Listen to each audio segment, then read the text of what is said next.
আজ মকর সংক্রান্তি। দাদুরা যখন বেঁচে ছিল তখন আমাদের কোয়ার্টার্সে এলেই গঙ্গাতে স্নান করতে যেত। আমাদের কোয়ার্টার থেকে গঙ্গা মাত্র 15 মিনিট দূরে। আমাদের বাড়িতে কি কি পিঠে হয়েছিল কালকে তোমাদেরকে দেখাচ্ছি।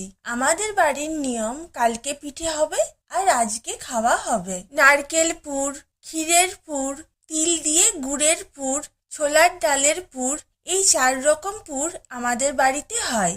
আর সেদ্ধ পিঠেটা তৈরি করে কালকেই রাখা হয়েছিল।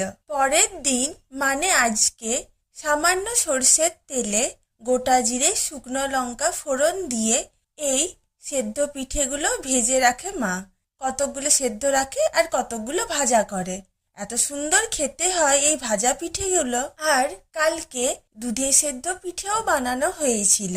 এটার গ্রেভিটা খাওয়ার জন্য সবাই বলে, আমাকে আরেকটু দাও, আমাকে আরেকটু বেশি করে দাও। Thank you to all of my viewers.